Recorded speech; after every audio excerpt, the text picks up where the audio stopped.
Welcome to the Real Estate Entrepreneurs Podcast.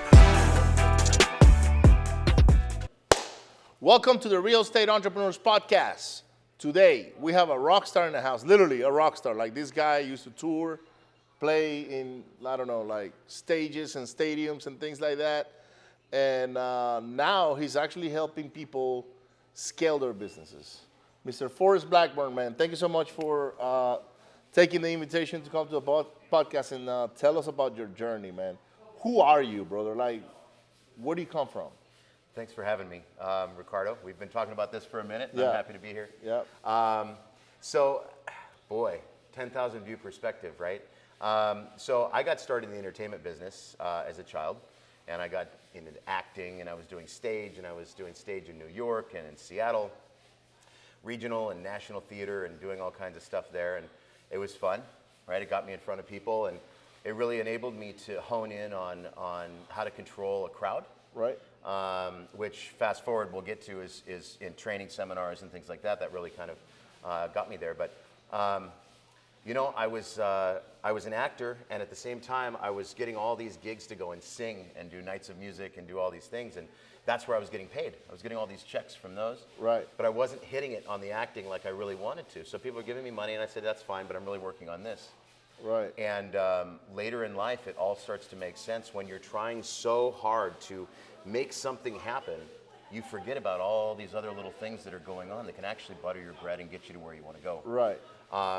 So long story short, I ended up getting into music. How old were you? So I went to Pepperdine in Malibu, and I took a break from acting. Okay.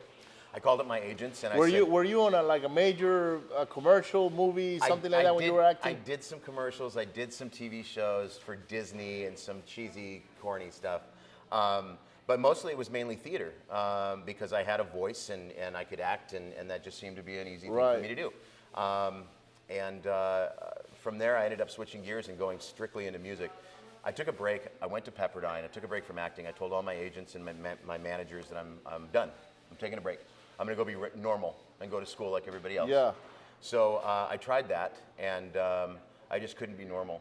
So I started up a production company, which turned into a record label. How old were you at the time? 19. 19. Yep. So you did acting until you were about 18 years old. Yep. Roughly. Yep. Then went to college, and then got into music. About my sophomore year in college is when I started FB Productions, which was a production company, and we were doing things for like the Discovery Channel and doing Follies and doing the sound effects for Shark Week and some of those things, and writing some music for other musicians at the time. And then I started Redwood Records, which was my first record label, and signed myself to it, and released a record. And then I got all these big people that started coming along. So my early band consisted of Todd Sucherman, who's the drummer for Styx now, Ricky Phillips, who's the bass player for Styx now. He's from the Babies and Bad English and Coverdale Page and all this other stuff. Steve Pfister from Lita Ford and Steppenwolf was a guitar player. Reeves Gabrels, who was the lead guitar player for David Bowie for 17 years, was my main axe man. And we went out and toured, and we had a lot of fun. And then I kind of let the big guys move on because they were all hired players, and formed my own band. And we toured and had fun. We got with Capitol Records and did all of our mastering and mixing and released 2 other records. What was the name of your band? It was just my name. Your name? It was just my name. So I was in another band before that, and we had some infighting going on. When I entered into that band, they were all kind of button heads. Yeah, and I realized that there was too many cooks in the kitchen. Right. So that's when I kind of went off on my own and started up my own thing, and I just used my name, and I figured, the buck stops with me, so I may as well carry the weight and the responsibility of the whole thing. So I funded everything. These are the MySpace days. So I got into MySpace doing all kinds of marketing. And my entertainment attorney at the time, great guy named David Helfant, who was the vice president of Paramount at the time. He was the president of the Beverly Hills Bar Association, super connected guy. He said, well, we've got to stop with Capitol because your A&R guy that's come in has now shelved us, meaning he's put us on the back burner because he owes favors to somebody else in other bands. So these lawsuits started happening. And me and all the Capital guys, we're out shooting pool and joking around. Hey, I'm suing you. Hey, I'm suing you. But we're all still buddies. Right. And Capital reached out and said, hey, you're not making any money right now. Why don't you come in and do marketing inside of our department and work at Capital? Right. So with my MySpace expertise, and Facebook hadn't even come out yet, I went in there and started working, and everybody was switching gears over to, we were losing billboards and bus stops for movies and things like that. It was migrating over to this new marketing tactic called Google. Yep. And Google was in the infantile stages of launching PPC and things like that. So So if you've seen PPC from his start to now, yeah. From his birth. Yeah. Wow, that's freaking crazy. So I was doing that, and I was working at Capital. My attorney called and said, this is a conflict of interest. We're in lawsuits. So he said, come over to Paramount and do marketing over here.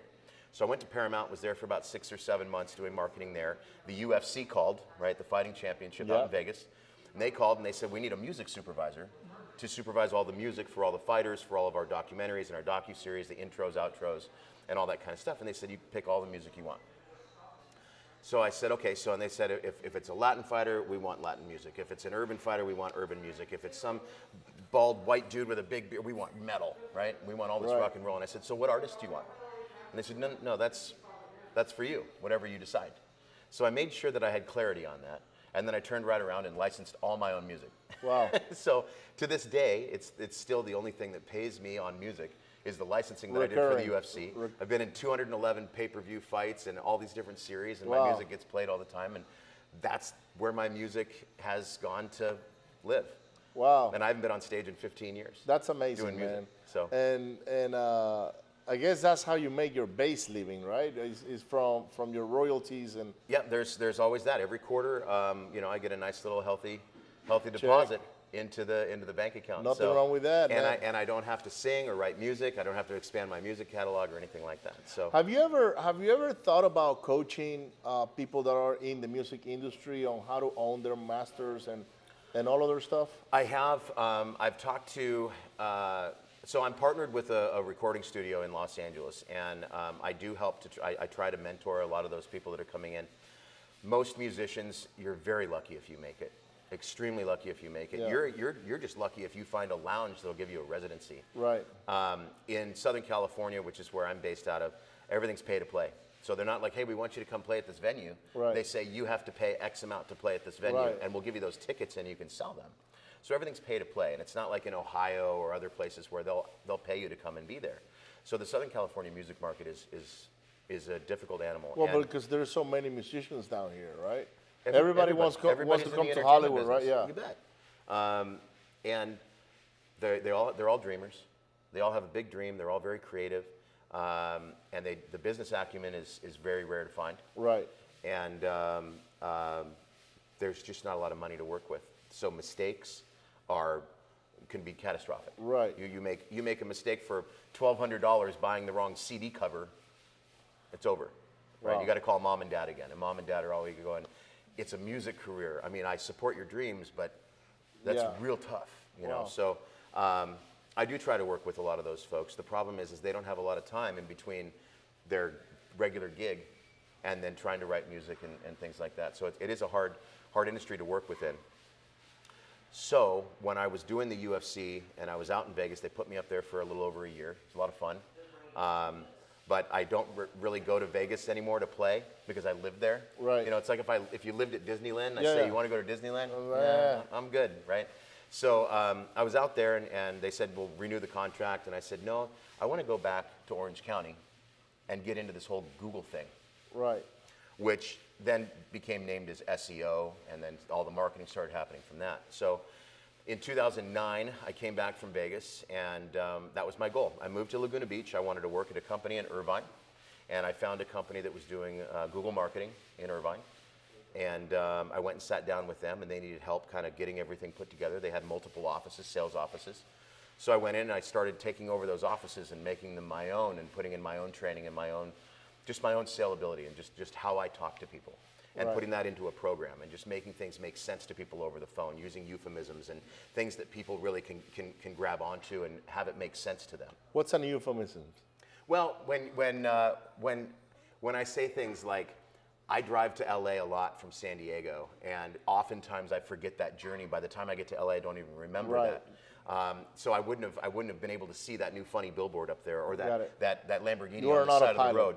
And if there was somebody sitting next to me in that seat pointing out those things, and I say this a lot to a lot of the business owners that I work with, a lot of the C-level positions and managers and owners, we get so focused on where we're going to go on our path that oftentimes we can miss that funny billboard or miss that broken down Lamborghini. And I say broken down Lamborghini because that's my experience with Lamborghinis. Right, That's they another, break. That's another Yeah, podcast.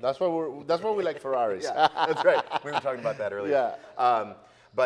So just utilizing stories to make it general enough so that everybody can apply the point that you're trying to get across Right. to their lives. And so I got into Google, I got into SEO. I started working for that company. I saw what not to do in building a business, and I went and filled those gaps and launched my own company. Started with 7 reps, sales reps, and grew that into over 1,500 reps nationally and 17 resellers. I call them resellers, it's like franchise model. It's a plug and play system. So they had leads, they had CRMs, they had branding, they had everything they needed. So I was talking to a lot of call rooms, a lot of call centers, Right. and branding them into changing their script and pitching our script, and then growing it up from there. We had major training seminars, and it went very well. It turned into kind of a monster. And what were you guys selling there? Like, what was the industry, the vertical? What? So it was pretty much every industry under the sun. Everybody from attorneys to franchises of laundromats and dry cleaners to every industry, attorneys, politicians, real estate offices. And we were building full infrastructure for them. So branding, websites. We built over 50,000 websites. We went full stack app development. I sold out of that company after, well, let me back up. So I kind of put it out there that I wanted to, at some point, not have to go into all of these offices and be present. You're right. Just wanted to sit at home. It wasn't watch the scalable. data. If it required you, then it wasn't scalable. Right. Right. So I just wanted to kind of take a step away and just kind of watch everything. Right. And I remember I was in a jacuzzi with a bunch of other business guys, and we're all talking business. And I put that out there in the universe, and I said, one of these days, I just want to sit at home and monitor my businesses and make sure everything's going right. And sure enough, I got my wish. And for 3 years, I worked from home with 7 monitors, monitoring different offices, monitoring lead flow, monitoring conversions, monitoring top people, rewarding those people, building leaderboards. And I got complacent. And that, for me, and other business owners out there, I'm sure you can attest to this, that complacency is a dangerous zone to live in. It is a killer. When you get complacent, or you feel like you can't control or pour yourself into something, especially when somebody like me, I'm very hands-on. It can affect not just your business life, but your personal life. And I told my wife, my wife said, this is what you asked for, but you're not happy in this, And again, sometimes we're so focused on getting there that we miss those things that we need to see. And that's why you need a business partner, you need a spouse, you need somebody there that can point those things out to you and really help you along the way. And she said, bounce things off. Yeah. Like, give you a different perspective maybe, or point you that, hey, you're missing that thing there that you're not paying attention. That's what it is, and you get to slow down and you get to reevaluate. And that 10,000 view perspective is so crucial and so important, so that you can see everything as opposed to just be narrowly focused. And so I decided I was going to put my hat back out there and start working for some of the higher end clients in the corporate world that were knocking on my door asking for service. And my background is in building infrastructure and scaling, and that's what I learned to do really on Hard Knocks. Just being in it, having multiple offices, figuring out how to make each office dial in and get to the production points that you want them to be at. And so I started working for some of these bigger clients. I had all my press kits and all that stuff out there. Where do you learn all this, like scaling? Because you come from being an actor as a child, right? Because you were a child actor. Yeah. Now, I would think that maybe growing up as an actor, and you did that for 10 years, maybe more? I don't know. Yeah, I got into it when I was about 10 or 11 years old. And got Until agents 18, and did so that. Yeah, 8 years. Yeah, about 8 So years. you But did when that you're that for- young, that's a lot of years. That's a long time. Yeah, it That's is. your Half whole your life. life. Yeah. Yeah, right. Yeah. So you do that for about 8 years, and I'm going to assume that learning how to be an actor is what allows you to learn how to be persuasive, how to sell, right? It ingrained in me very early on.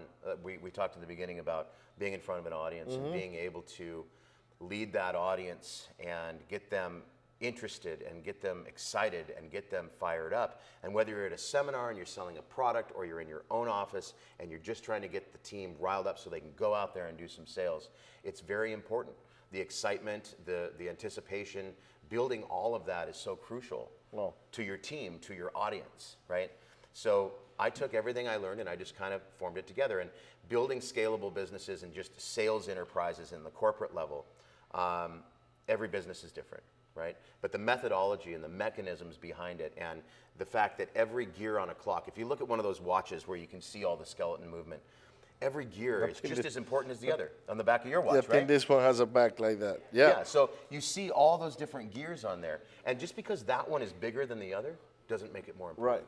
They're all equally as important. And if one of those gears gets off or one of those gears needs oil, It doesn't tick the same way. the entire mechanism is at fault. And you can't just talk to your acquisitions guys or your sales team. You know, where's my bottle of water? I say this a lot. The bottleneck is always at the top, right? If you think about any business, it's trickle down. So if your CEO is a stick in the mud or just is grumpy, It happened to me. Yeah. It happened. Yeah. You know, I had a CEO that I love the guy, by the way. Shout out to Shane. But Shane became the bottleneck on the top. And he will come to me one day and say, "Hey, Ricardo, we need to put more into marketing." And I was like, that's not the answer. Those guys need to be able to convert that marketing. That's 100%. And I do nothing but throw money on the fire if we don't get those guys to convert. Yeah. And that's your job right now, is to make sure, because he still is real good on scripts. Sure. Like, hey, this is how you follow a script. He comes from the car industry, so Yep. he trains people that are Love that industry. You know, you guys are great sharks. You know, they're sharks. So Sal out at Carlos Reyes' office told me, he said, and I'll never forget it, he said, there is an ass for every seat. Yeah. And that comes from the car world. that's absolutely and right. there's a buyer for every home, right? And so that's the same Shane thing. built a huge business. He actually had the biggest mom and pop dealership in Houston. And he scaled that thing to, I don't know, 200 cars a month or something like that, right? So when he came to my team, I was like, okay, this is the guy that's literally gonna get that sales floor Yeah. pumped up. And what I think he didn't have dialed in at the time, which I'm pretty sure he had it dialed in at some point, but not at the time where we wanted to experience the scaling, was the delegation portion of it. Yeah. And he became a choke point on the top. And I didn't see that. I think I was telling somebody earlier that we had $1 million in assignments to collect, and I even gave them the money, and they didn't, they didn't perform, and that's when I got rid of the whole team. I still kept them because I had to give him another chance. I didn't know if it was my fault, his fault, or whose fault. But when we build the second team, take a look at it. Yeah. When we build the second team, and I say, okay, guys, you guys got to go and do this, and this is the guy, by the way, that's going to show you how to be relatable on the phone and all that. And we weren't getting results. Then I said, okay, there's a different problem here, and I took over, and it was the first week that I took over. It was like 13 contracts right away from people that are overseas.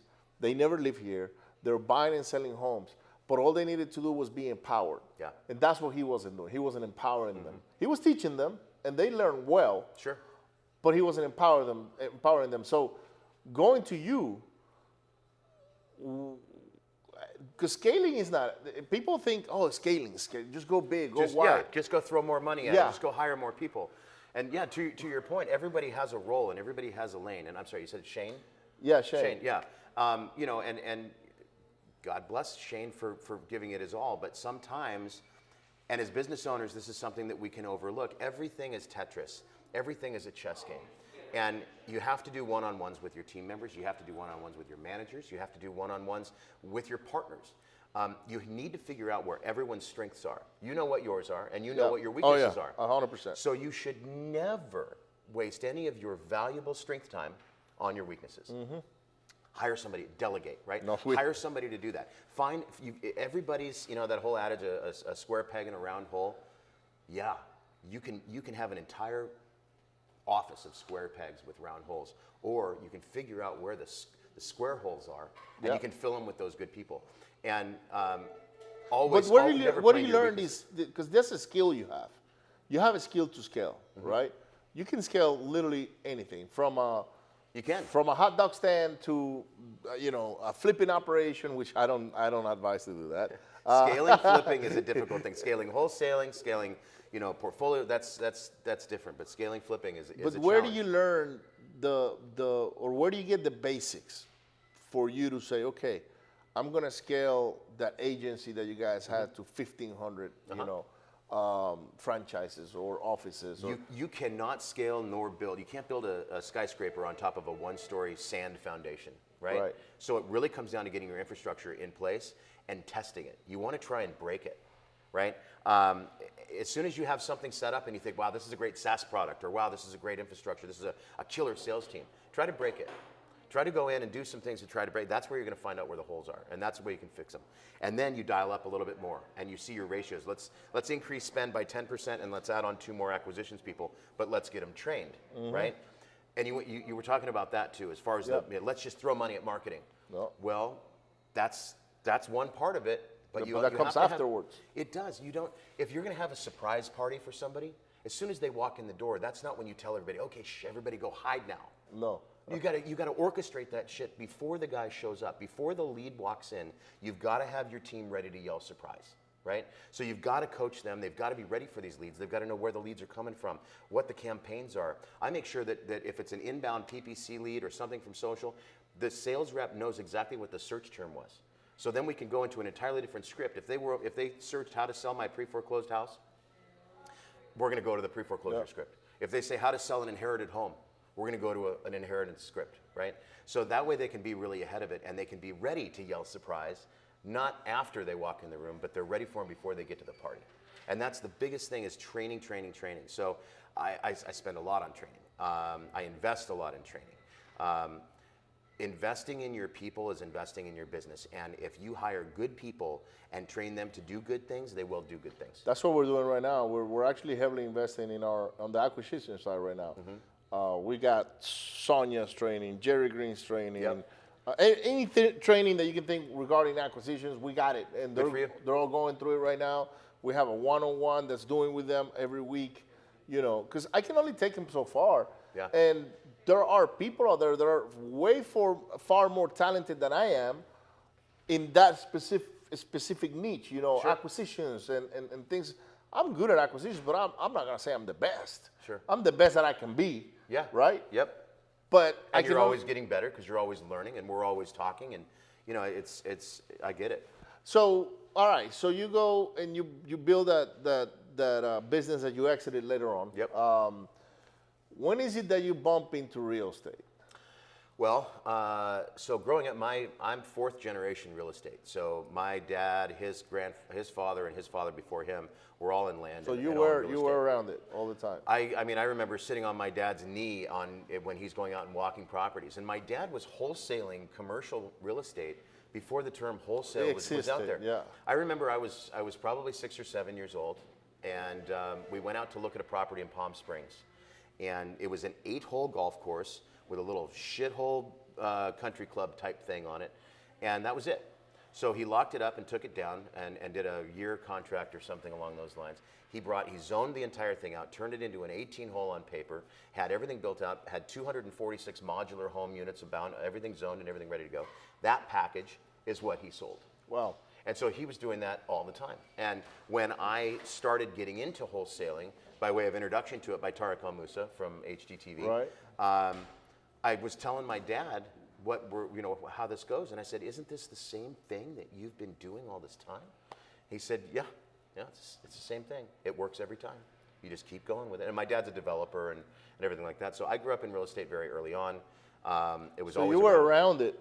It was in your DNA. It's in my blood, yeah. 100%. It's in your DNA, yeah. 100%. But I'm a sales guy, and then I got into marketing, and sales and marketing go hand in hand. I look at marketing as our ask, right? And you don't get what you don't ask for. So the more you ask, the more you get. But if what you're getting, you're not prepared for, like in that surprise party scenario, if your team isn't prepared for that, then you're just spending money on what could be amazing leads, but they don't know it. They don't know what's good, bad, or indifferent because they haven't been trained properly. So that's why acquisitions training is so invaluable. Growing that team. Disposition training is equally as an invaluable trait if you're in the wholesaling business. But the sales are different because usually when you're selling a contract, they're looking for that contract, right? Sure. So the sale is more transactional. 100%. So when we're dealing with sellers, that's business. That's B2C. Right. Right. B2C. We're talking to these sellers. We're getting married to them. We're walking down the aisle. We're crying with them. We're building that rapport. If you're in your home market, you're going out and having meetings with them. Getting Uncovering pain. You bet. I just had a story with somebody the other day. They took somebody out to. They sourced a deal. This is through PropStream, and it's a $100 million portfolio, and the way that the acquisitions person sourced this and closed the deal was by meeting with the guy on the phone, doing an hour-and-a-half long phone call, really getting personal, and then they met and went to a Red Lobster, of all places. That was the guy's choice.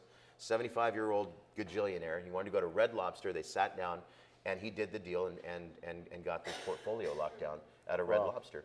And it's just, again, it's building relationships. So acquisition is B2C. Disposition is 100% B2B. Let's talk about scaling, which is in between those two. Because before you scale, you have to learn how to acquire. Yeah. And you also have to learn how to sell. Sure. Right? And to acquire, you got to put money on marketing. Yes. Right? And then develop your skill sets to make the deal, to put the deal together. Yep. Let's put it to you, like your dad did. Yeah. He was just putting big deals That's together. it. Yeah. Big deals together, right? So, but if we scale it down, because what your dad was doing was bigger than wholesaling a house here and Sure, there. then SFRs and multifamily, sure, yeah. Right. Yeah. But now we're going to dump it down to our world, which is the single family residential, multifamily. When is it that a person that has developed those skill sets, buy, sell, negotiate, marketing, says it's time for me to scale, in your opinion? Well, you really have to make sure that you are 100% confident in your sales process. And it's not just one day you wake up and you say, you know what? Last month I was spending $12,000 a month on advertising and marketing. This month I'm going to spend 100 grand. I'm just going to throw 100 G's at it and let's just see what happens. You need to dial it up in increments. You have to. And the social media platforms like Facebook, if you set up a new Facebook account for your business, they're going to control how much you spend in the beginning. Because they want to have you long term, right? They don't want you blowing your wad on that 100 grand in the first week on mistakes because you didn't know what you were doing, because then they have no long-term relationship with you. And Facebook, their advertising marketing platform is a relationship. It's a long play. So they don't want you to blow your wad up front and never come back again. So they actually control that spend and they force you to phase up and scale up and I do it by ratios, right? If you're going to spend 10% more, we got to see at least a 10% increase across the board on everything. We should see a little bit better than that.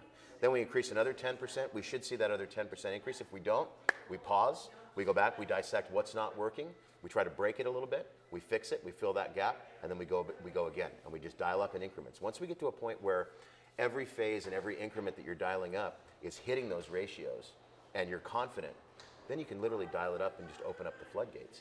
And to get to an 8-figure a year business in wholesaling and flipping, to get to 7 figures a month, month in and month out, I've been known to spend between $350,000 and $500,000 a month in marketing and advertising. Now that covers my cold outreach, my SMS, that covers my branding, brand development, reputation management with reviews and testimonials, extremely important. That covers my billboards, my TV commercials, my radio ads, and in Southern California, that's extremely expensive stuff. Right. Whereas in other markets, you can get away with, so you can spend $150,000, $160,000 a month very easily in Los Angeles on a TV commercial. That's sometimes people's entire annual budget or more, nationwide. So, but if you can spend $160,000 a month on a commercial and return $800,000 off of that one campaign, well, then it makes sense. It's 100% worth it. So then the adage becomes, it's like that whole thing, if you give me $1 and I give you back $2, what's your next answer? How many times can we do this? Right. right? So that's really what it comes down to. At that point, you're saying, well, wow, if I spend 10, I get 100. Let's go. Yeah, I got caught up in all of that back in 2016, 18, 16, 17, and 18, because I was doing mailers. Yep. And back Direct then, mail. the return was I would put $1 and I get back 3. Yeah. Now, it got to the point where I was putting $50, $60, $70,000 a month on mailers. Yeah. I was only bringing 150 to 200,000, and at some point I said, I don't know about this because not all the months went that well, right? I hear you. And there were months where you have fluctuated. And, Yep. And direct mail's a long game. You got to touch them multiple times before they really jump for you. Yeah. So we completely dialed down because the tolerance for risk wasn't there anymore. Like, this is too much of a high risk. Yeah. I'm putting way too much money on something that doesn't give me the returns that I'm looking for. Yeah, I understand that. We switched from there to cold calling. Cold calling, I couldn't see it scaling at a large number. Okay. Because too many dialers, like they add up. $120 a dialer, and then you got 100. It can be a balloon around the let's room. say $1,000 an Finances add up. agent. So you're looking at $1,200 per seat, and you got let's say I build, and bro, everything I do, I'm kind of like you. I just want to blow it up. Yeah. Because Sure. to me, it's the fastest way from running away from being poor. Yeah. And I hear you. Yeah. I hear that, brother. It's like that. That's always listen, we love to serve people. We Yeah. love to help people. We love, you and I get along so great, sharing secrets and talking shop. And that's a lot of fun. Yeah. But really, everybody's motivator is to not be in a gutter someday. And that is a hard motivator, and it's a swift kick in the ass. I've to been get you there. moving. I mean, I went from being a multimillionaire to not even have $50 to put on my gas on my wife's vehicle. You follow what I'm saying? Yeah, no, I hear you. And you're like, how did I get here? Like, How did that happen? I got to bounce back. I gotta bounce back. Right now, I'm stubborn as hell, so I'm gonna keep pushing, and I'm you. resourceful. Right, I'm gonna Yeah. find resources. Thank God that's not my case today, but and it won't ever be because I'm a little smarter on how I do things. We learn from our mistakes and our experience, and that's Right. what makes us where we are today. But okay, so the basics of scale in your book, what are those? A good solid foundation, good training, great marketing people. Because if you train your acquisitions people to close every deal, and you know what, you're never going to talk somebody out of their house. You're never going to be able to. And sales, sales 101, if you really get down to the root of what a sale is, it's convincing somebody to do something that they weren't ready to do at that point in time. That's what a sale is. And at phone sales, it's the same thing. Buy this subscription. Well, I don't know. And you make the sale, and a good closer can close that deal. You can't close somebody. There's no hard close on selling your house. Yeah, because especially if they live in it. That's their biggest asset. And the only thing that they really know, and they're afraid because the only thing that they may know about real estate is that they bought this house 30 years ago. And that's the only thing that they know about real estate. So getting them into the mindset is something that you have to listen. And listening is the biggest part of acquisitions. We have the data. We know it's 3-bedroom, 2-bath. We know it's 1,300 feet. We know what the comps are. But at the end of the day, what's the situation? How can I help you? It's providing help. It's providing a service. Right. And that's really the most important part about the acquisition side. So you have the marketing that's generating really good targeted leads. You have the acquisitions team that really wants to listen, really wants to help, and really wants to solve problems. We just did an office tour, about an hour ago. Right. And one of the staff members talked about how sometimes the acquisitions team will say, hey, I'm losing this deal because they need to find a place to move. Right. And she takes it upon herself to go and try to find properties for that person. Solving problems is the biggest part of acquisitions. How do I help you get out of this house and start your next chapter? How do I help you get to where you want to go? And tell me what that looks like to you. And when you talk to people in that sense, they automatically mentally fast forward themselves in time to that win, to that new experience. And it's going to put them in a better mood. And now they're living in that experience. So now it's your job to work with them to make that experience a reality. Right. So now you've scaled up to businesses that were 7 and 8 figures, right? And that's a skill set that you can apply literally to 90% of the businesses. Sure.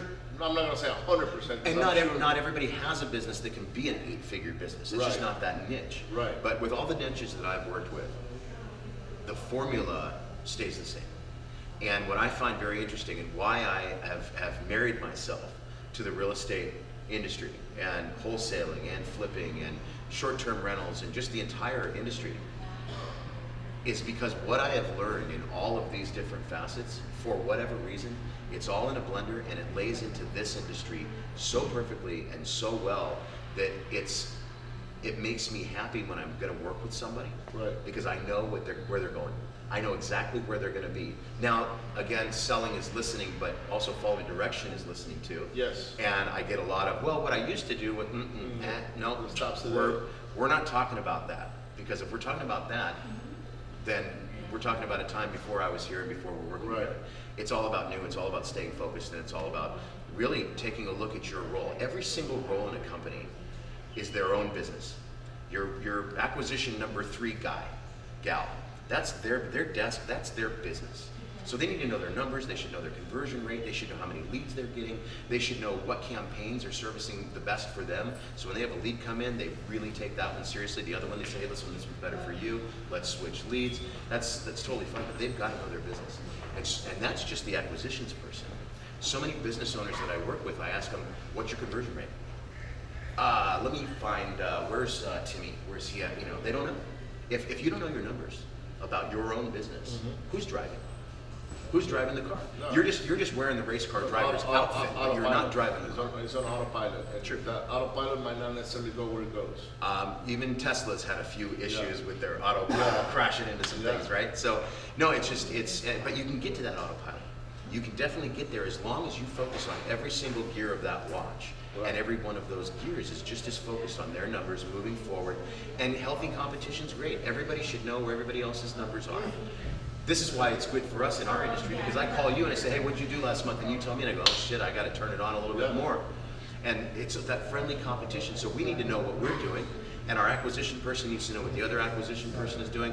Leaderboards are good to have, give somebody to chase for. And we go back to complacency, right? And being comfortable.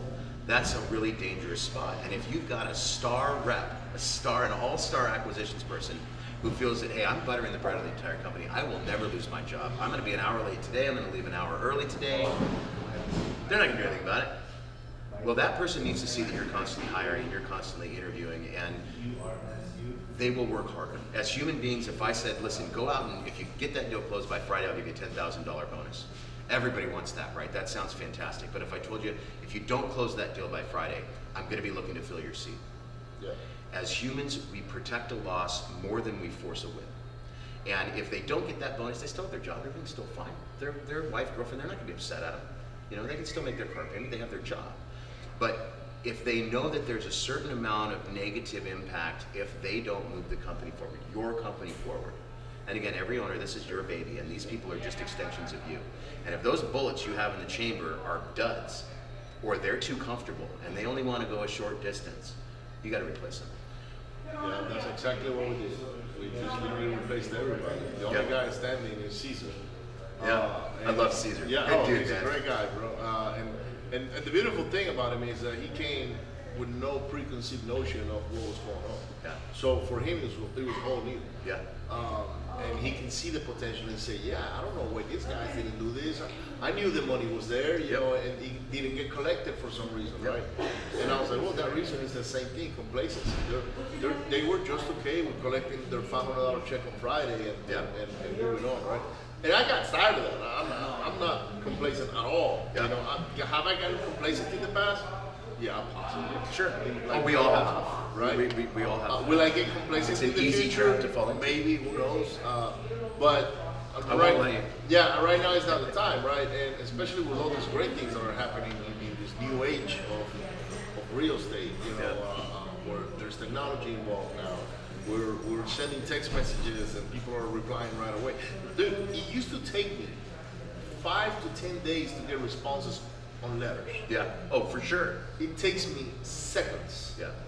Yep. You know, even with all the compliance stuff that's in on the texting right now, it still is a really good way to get through to folks. You guys, if you guys are watching this and you got to be worried about the compliance because you're gonna get hit up with lawsuits, with non-soliciting. Yep. All the 10 DLC compliancy. Yep. Absolutely. Read up on it. Okay, I do it, but I read up on it. I am complaining what I do. I don't want to break any rules. I've never been sued, and I text more than anybody else. Yep. So You have to be careful. You can put a lot of energy and effort and money and investment into a certain like SMS, but if you're not compliant, it's going to come back to bite you, and it could take your whole business with it. You're surprised. You'll be surprised how many are non-compliant. Oh, sure. I would say it's about 99% of them. Yeah. But anyhow, it's not about that. Let's talk about you now. So, so you go get into real estate. What year was that?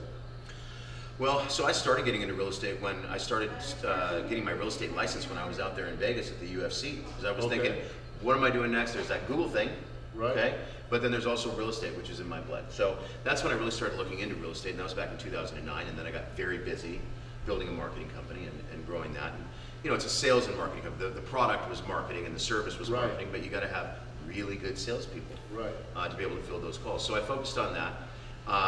And again, I was working with all these high-end clients, and I was working with real estate offices. I worked with Keller Williams, I worked with Coldwell Banker, and went in and kind of trained their offices on how to have their own marketing. Each individual agent, how to have your own marketing, how to have your own websites, your own landing pages, your own lead gen. While I was out consulting with these big companies, Tariq Al Musa from HGTV, his partner Pete DeBest, found my press kits out online and things that were out there to just kind of bring in high-end clients for me to consult. And we had an hour and a half long phone call, Pete talked for an hour and 15 minutes. As Pete does. For 15. But you know what? In that time, it really gave me a window into where they were and what was going on. And I was assuming this was a consulting position. That's what we were talking about. And really, it started turning into more, what we really need right now with Tariq's schedule and with Pete's other business. We need a CEO type. And I said, well, you're not going to hire a consultant to be a CEO. Right. And he said, well, I understand that. So what would it look like if you came in and worked here and just ran all the sales and marketing, because we want to have a marketing-driven company. So I thought that was an interesting proposal. I had never worked with just one. I mean, I was out in the UFC doing that, but that was more of a job. It wasn't consulting. So I've never just consulted with just one company. So we had a really long meeting. And how is it to work for the UFC, man? The UFC? Yeah. You know what? It's interesting because I didn't have to rub elbows with many UFC people at all. Right. They put me up in this beautiful house in overlooking the Strip in Vegas and pool and all that fun stuff. And I worked out of my house. So it was all on the computer. I had a recording studio at home, so I'd go through the music and I'd listen to everything. And I would do licensing deals, and they had an office there in Vegas where the legal team would take care of everything. So it was I think I had probably a meeting every 6 weeks or so. Wow. And it was just a one-on-one at an office. It was very boring. There's not a lot of story to tell. Wow. But it was just an interesting thing to do. But I didn't, I went to some UFC fights, of course. Right. That was free. You got tickets. Yeah. But no, I wasn't like hanging out, with Dana White or anything like that. It was just, it was an interesting experience. And that's when I knew that I didn't want to stay in Vegas. And I wanted to get into either my blood, which was the real estate, or get into this new Google stuff. And that's when I got into Google, and the marketing company happened, and that's where I learned marketing. So now you go back to Tariq and his operation. Now you become the CEO of their operation, right? I became the director of sales and marketing. Okay. I didn't want to have too much responsibility on my shoulders before knowing kind of how the company works and how it was all kind of put together. They had two salespeople. One was on the floor and one was remote. They had about an $8,000 a month marketing budget.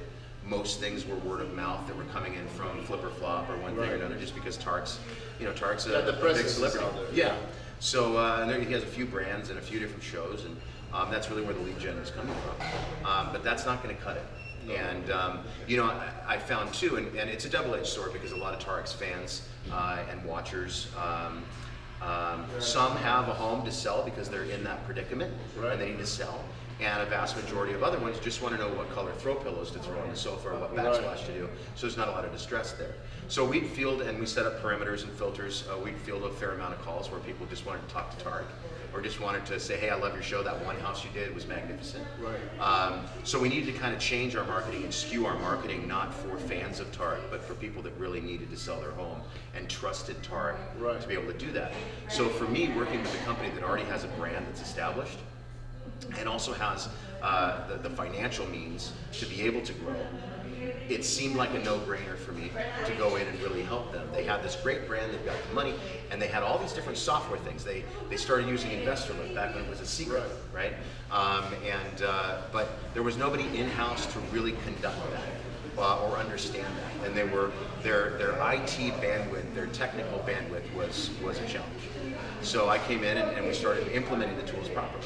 And that's another thing. You can go out and spend money on consultants, you can spend money on software, you can spend money on seminars, but if you're not going to take it and put it into an action plan and you're not going to use it, you can say, listen, I have a $200,000 Ferrari in my garage. Why am I not doing 200 miles an hour right now? Well, you're not in the car, you're not driving the car. That's probably why you're doing zero. So having those things and being able to implement them was crucial. And then I scaled up the sales team. And the first month that I was there, it was about $40,000 in revenue that came in because everything was very tight and very small. So I scaled that up, turned on InvestorLift, started using that for Dispo, and started building a dispositions team, started building the marketing. I fired the third-party marketing company that they had. I'm not a big fan of using outsourced marketing channels because you're paying for their lights and brights, you're paying for their benefits, and if you have an hour-long phone call every week with them, they're going to have another hour-long phone call with somebody else right after it, and on Thursdays or Fridays, they're going to take that entire day to cultivate new clients. We can't fault them for that, it's a business. Right. But if you hire somebody in-house and you own them for 8 hours a day, not looking for a job and only looking to focus on your business, your costs are not a whole lot different, but the value and the amount of activity and the amount of forward movement you have leaps and bounds. That's what we're doing with Top of the Line BA, guys. Shout out. Look, nobody knows that I have a BA company, right? But I recognize this is the first time I ever say that. Okay. We're up to like 80 BAs right now. Beautiful. And we're applying that concept that you just talked about. Yep. It's like, look, we're gonna do marketing for you, but by the way, these guys are actually on your team. Yes. They just happen to work for me. And now they work for you, subcontracting to you, and that's been it's a new experiment that we're doing with multiple teams, which I never finished telling you earlier, the P&L comparison. We'll talk about that later. Yeah, I can't disclose those numbers here or anything like that. But so you went there, you scaled that from 40,000 to what? What was the biggest revenue month that you got? Wholesaling. Let's get rid of the because it's not my company, right? So and now that I'm not in contract anymore, I have to be somewhat cryptic on talking exact numbers, but I can say this. Rough figures. I can say this that we went incrementally, as I was discussing. You dial it up. We went incrementally up to $1.5 million in about 5 months from the time I started. That's a fast increment. Yeah. Because 100%. You do 40. And then, okay, let's double it, because even if you double the next month, you're only talking about 80. Yeah. Right? Yeah, it jumped. It jumped up to about 200 and then 500. It just it went from there. And we were having consistent 7-figure months. Even in December, if you go back to December of 2021, we were making some changes and we dialed back marketing. We literally took the last 2 weeks of December off. We sent everybody home. Wow. We said, listen, go have a nice holiday with your family. We dialed the marketing way back. We dialed it back to maybe 8%, 9% of what we were spending. And even in December, with only a half a month, we still did $1 million in assignment fees. Wow. So, and that's in a hard time. December is not a lot of people are moving and not a lot of things are happening. So, you will consistency. Take that. Look, my best months really ever. Really consistently December, January. Well, we got to talk, my friend. You cracked the code. And I will tell you why. And I will say this in front of the video. I have no issues disclosing on why. In December and January, people are looking for closure. So in December, they're looking for closure. Like they want to close the year. They want to get rid of the debt. The old houses, dragging them behind. In January, they want to start the year fresh. So they don't want to have things holding them back. And usually, it's a property. What's happening? They can't move on with their life because they still live there, or they have the property that they haven't been able to sell for whatever reason. And even when I was doing mailers, that's when I would double down on mailers, because I knew I was going to be one of the few doing marketing, because most people did what? Went on vacation. They went for Christmas and New Year's, and they dialed the marketing down. And that's a good time for you to pounce. That was it. I am going to go take over those markets. So December, January, guys, don't slack off, because guess who's scaling up at that time? Moi. See, I learn stuff from this guy all the time. So the day I stop learning is the day I'm dead. And we have to, as business owners, in our daily lives, we just constantly have to have a thirst for knowledge and constantly. That's why learning we're and here moving this forward. weekend. I mean, we're here at an event that our friend Don Costa put together, and I'm just growing all the time. Like one nugget I pick up from this weekend from those guys makes me who knows what, So, and building relationships. So okay, so let's go to finish, because we've been in it for a while now. Sure. So you scale that, you exit it, now you're a free agent. I am, and I kind of so recently I've gone through some personal changes. My mother passed away, and I really had to kind of dissect on renewing and continuing, working on the path with. And it wasn't just working with Tarek too, because Tarek and I are really good friends, and Pete and I are good friends, and I have a lot of good friends at that company. And it was very somber and bittersweet when I moved on, but over the past 2 years in working with Tarek and working with other HDTV personalities, making sure that they actually have companies behind their story. And I've made great relationships with those folks too, but I've had so many people ringing my doorbell, knocking on my door saying, I see what you're doing, throw me a bone, help me out, how do I get there? And that was a challenge for me, because my knee-jerk reaction, my blood is to help everybody. Right. But for the first time in my life, for 2 years there, I was really just locked down. Yeah, and that was your job. That was the contract. That's they put a lot of ink in that pen when they made the offer, and it was something that I had so much fun doing. And like I said, we're all really good friends, but I kind of had to take a step back and take a look at my life. I'm 43, and I think there's a lot more people out there that I can serve and that I can work with and that I can help. And sure enough, last week we were out at the All In conference out in Phoenix, and we both got to get on stage a couple of times and flap our gums. But I ran into so many people that had been knocking on my door. I ran into so many people that were intimidated to knock on my door, and just in person they were like, can I pick your brain? And well, the thing is, Robert, shout out to Robert Wensley, I couldn't interview. That was a whole week of freaking madness back in Phoenix. Yeah. But Robert loves to paint this picture of you. I mean, Robert loves you, number one. Robert's a great guy and a good software. And he talks about you as this one guy that scales things to the moon, right? And which is true.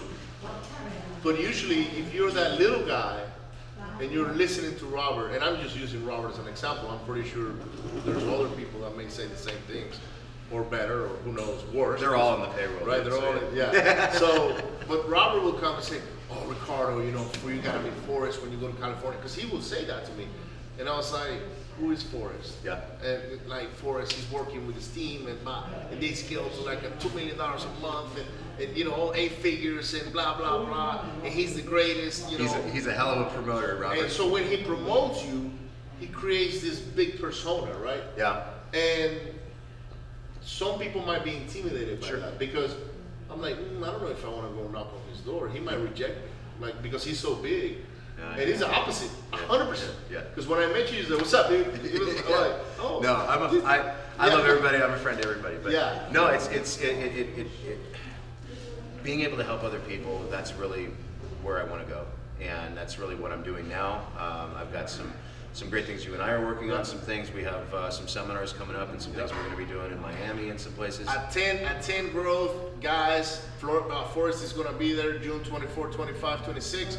You definitely want to come check it out. He's going to be on stage putting it, displaying how he scaled businesses, what he's done in the past. We're also going to be working on some things moving forward in Miami at the end of the year, so definitely want to be there. But that's exactly where you're headed now. You're headed to help other people achieve higher levels. I've made all these relationships, and it's been kind of, that's like what you're saying, who is Forrest, right? Right. I've been really, the last 2 years, I've been this kind of mad scientist behind the curtain, kind of Tetrising this all together, and I've made some really good relationships behind that curtain. Tetrising it all together. Well, that's really what it is. Yeah. It's finding those pieces and finding the grooves that they fit best in, and I've made some great relationships. I'm working with Cody Sperber, I'm working with Cole Hatter, Dominic Wood, Brian Apples. I mean, we're all working together on some amazing projects, some amazing things out in Phoenix. And these are the relationships that I've built but have not been able to lend myself to. And now I'm able to. I mean, I was on Zoom calls this this morning, and the people that were in these Zoom calls are people that I admire and I aspire. And you know, I know a lot about sales, and I know a lot about marketing, and I know a lot about it in different industries, and I know what levers to pull and what to optimize. But the Cole Hatters and the Kent Clothiers and the Cody Sperber's, they have knowledge that and experience that. You know, Sir Richard Branson and Elon Musk both said the same thing, independent of one another, not knowing they said it. Right. They said if you want to be a billionaire, your top 5 should be billionaires. Yep. Your top 5 friends need to be billionaires if you're going to be a billionaire. So if you want to be very successful in real estate, if you want to know all the different creative financing, if you want to know how to put together large portfolios and major deals, you got to hang with those guys. Mm-hmm. And I haven't been able to hang with those guys. And you know, we've talked, but I've been busy. Always I'm doing something, right? Now it's different, and now we're able to kind of open up those floodgates, and I'm able to help them take some of their companies and scale those as well. And it's for me, it's a breath of fresh air. You know, I'd rather be friends with many than just locked down to one. And the term lockdown sounds harsh because, you know, like I said, Tarek's my friend. I was never locked down. No, but you recognize that you had a commitment, right? Yeah. And, yes. And you you had to honor the commitment. Sure. Which was 100%. give you to that organization 100%, right? There was no 99% or I'm gonna do half and half. No, that's 110%, right? You know, all day long, and that's just how I do things. And sometimes I spread myself too thin, you know, as business owners, right. and just as worker bees, we tend to do that, and that's where delegation is so important. And constantly interviewing and constantly hiring. If you need to fill a position and you've gone through a bunch of duds and you find one that you kind of like, don't just take that one.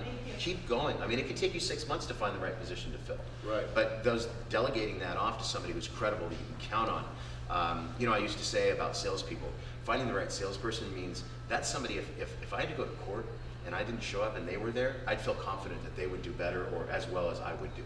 Right. So finding those people that can represent your brand, represent your mission, represent your message, and get your business, get aligned with you, right? I was talking with Bryant yesterday.